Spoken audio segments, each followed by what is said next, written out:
So the year's almost over, and I thought I'd cap it with a top 10 manga of 2013. These are the series that, for the most part, I felt either progressed immensely, showed character development, had big revelations, big moments, and all around just added with my enjoyment, my personal enjoyment. These are the 10 manga, for the most part, of 2013 that I read that were either ongoing and finished or are still currently ongoing, and I just wanted to say which ones I felt were the best out of the 10 in order from least to greatest. Coming in at number 10 is a manga that I actually caught up to this year, Aku no Hana, Flowers of Evil. While I caught up to it this year, and some of the content is absolutely amazing, this manga is a masterpiece for the most part, I definitely gotta say that this year's batch of chapters weren't the best. For the most part, it was just showing the descent of the main character into darkness, and where he's been since the time skip, and what type of person he is. The latest chapter, for the most part, was a big chapter, but aside from that, a lot of the chapters this year, even fans and a lot of people that are, close to the series will definitely say that it hasn't had the same tone that it had prior to the time skip. So while the manga is absolutely amazing, I will say that this batch of chapters from this year weren't all that great. It was just mainly showing the character and slowly progressing to where he needs to be as far as advancing the story with his emotions and where he's at right now. So while it was still enjoyable, it wasn't as hype and as big as I felt the manga has been in prior chapters to this year. So I'm going to give this one definitely number 10, Flowers of Evil, Aku no Hana. Still an awesome story, and it capped off the year with a pretty awesome chapter as well. Now, coming in at number 9 is a series that started off with a very bad start to this year, but as the year progressed, it changed arcs, and it definitely improved immensely from where it started off, and I'm talking about Fairy Tail. It started off, still we were in the Grand Magic Games, and then it went from that arc, which ended off pretty badly, to the Dragon arc, where the Dragon arc, it still had its blunders here and there, but it wasn't that bad of an arc. And after the Dragon arc, we went to another arc where it was pretty much a little bit on the slow pace side, but it was still alright. It was an average arc. And now the latest arc that we in, the Tartarus arc, while it has blunders, it still is a lot better than what the manga's been in recent years. So I definitely gotta say Fairy Tail, it gets a number 9 slot for mainly it improved a lot, and while it still is always going to have its blunders, because at the end of the day, that's just how the series is. The mangaka isn't the greatest at writing, but he is an incredible artist, and I definitely got to say that I saw a lot of potential in the latest arc, and the manga did improve over time throughout the year. So while it had a pretty bad start, it ended off not that bad. So I definitely got to give a number 9 slot for Fairy Tail, because at the end of the day, if you're showing progress and you're showing that you know how to change and you feel like you did wrong, I gotta commend you for that. Coming in at number 8 is a manga called Beelzebub. While I don't necessarily talk about Beelzebub too much, I have been keeping up with a lot of chapters this year, and I definitely gotta say that it had a pretty awesome year. The big fight with Olga and Takamiya, as well as Himekawa knocking out Tojo, the first words from Baby Beel, the goodbye. Seemingly the story is heading towards its climax and its ending, and I definitely gotta say Beelzebub has been pretty awesome this year, and just a really enjoyable time with this manga, so it really deserves this year, because for the most part, I could see the manga ending probably next year, and it's just been a fun ride with Beelzebub, especially this year. A lot of emotional stuff, a lot of impactful stuff. So Beelzebub earned its slot at number 8 on my top 10. Coming in at number 7 is a manga that finished this year. I'm talking about Dead Man Wonderland, or Dead Man Wonderando. We reached the ending this year, and while there was a lot of epic fights, it was bloody, it was a massacre, it didn't end off exactly how a lot of fans would have liked. The ending was slightly lackluster, but for the most part, the ending of Dead Man Wonderland felt very emotional,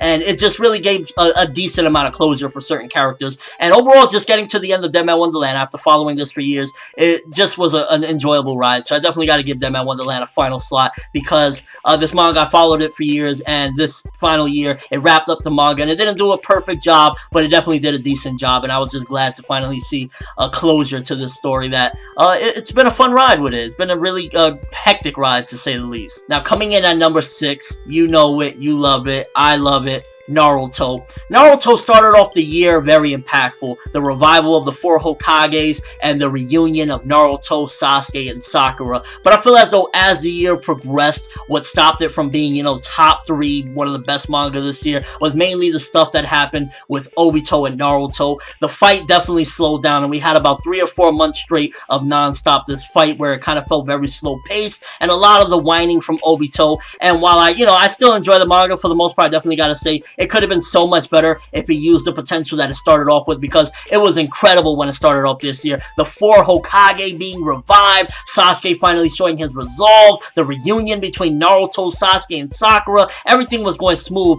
But as the year progressed up until recently, it definitely wasn't what it started off to be. It kind of stood at a standstill for months with this particular arc, especially the fights between Obito and the 4 Hokage and Naruto and Sasuke. It definitely took a long time, but it still nonetheless deserves a spot because it started off with a bang, in the middle it went into a whimper, and then it started up again with the whole Madara stuff. So it still gets a decent spot on my list because I can't ignore how the year started with Naruto, and I can't ignore some of the latest chapters. Coming in at number 5, Bleach. For the most part this year, Bleach, it wasn't as good as last year. Last year, I would have said Bleach is probably one of the best manga. This year, for the most part, it was overall, I would say, a consensus of, it was just good. It wasn't amazing, it wasn't as great as it was last year, but it was pretty good. It started off, we had the Zaraki Kenpachi, Unohana's past. We also got the truth about how Ichigo's mother really died, and then we got a lot of training and a lot of decent fights, some good fights, and that's for the most part been the tone of the series throughout the years. It's just been good. It hasn't been amazing, incredible, knocking the socks off like last year. Again, last year Bleach was off the fucking chart. This year Bleach, it was just a consensus of good. So that's definitely why I gotta give it number 5, because we got some epic stuff in the beginning, and then overall it was just some decent fights. Coming in at number 4 is a manga that I got into this year,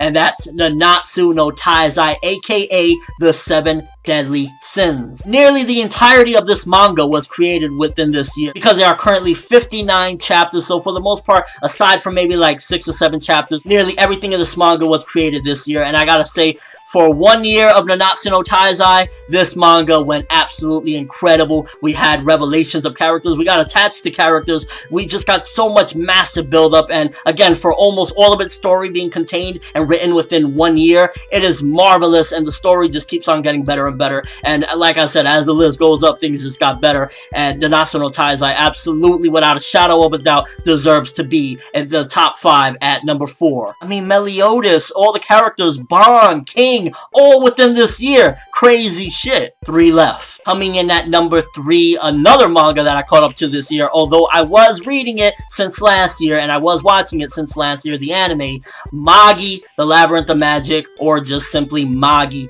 This manga is such a story-driven manga, but done in such an amazing way. While you will get a lot of content, a lot of dialogue to digest, a lot in this, the world building, and even the character building to a certain degree is just absolutely marvelous. We got pretty much the entirety of the Magna Stott arc, the war, everything about it was just marvelous. It was written up so beautifully, the relationships between Aladdin, Sphinx, and Titus, big revelations, finding out about Gyokuen. The manga definitely was absolutely amazing this year. The Magna Stott war, everything about it was just flawless, and while, you know, I'm not talking about everything just because I caught up, I'm talking about mainly the chapters that were released this year. It was absolutely great, and it deserves no less than top 3 of the manga that I read this year. Now, number 1 and 2, you might be guessing it was a very tough decision for me because both of these manga were pretty much off the chain throughout the year, and I'm talking about coming in at number 2 after a freaking struggle and a half was none other than One Piece! Stop One Piece from being number 1 for the most part was the beginning of the tournament was a lot of setup and a lot of build-up. We had quite a bit of chapters of building up, learning who Don Chin Jiao is, learning about Bartolomeo, and it was a lot of introductions. But as the year progressed, this arc went into what will probably be the best arc in One Piece. And had we had, for the most part, from the middle throughout, this would be bar none, hands down, the best manga of the year because it had one of the best chapters of the entire year. And it just really progressed greatly. Like, it started off, it was a bit slow, it was setting things up, and of course you need setup, but nonetheless I'm counting that, and as it progressed, it just went crazy. Fights with Law and Doflamingo, the stuff with Sabo, everything about this arc from the middle through has just been incredible. It just took a little bit of time to get to those parts, to get to building things and getting together. For me, the manga was like cake once we got the Don Chin Jiao and Garp stuff. After Don Chin Jiao and Garp, the fight, everything was smooth and there was no longer any setups or any build-ups, and this arc is probably going to be one of the best in One Piece. Maybe next year it'll most likely take number 1 if it keeps on being this epic. And coming in at number 1, I don't care, call me fanboy, whatever you want to call me,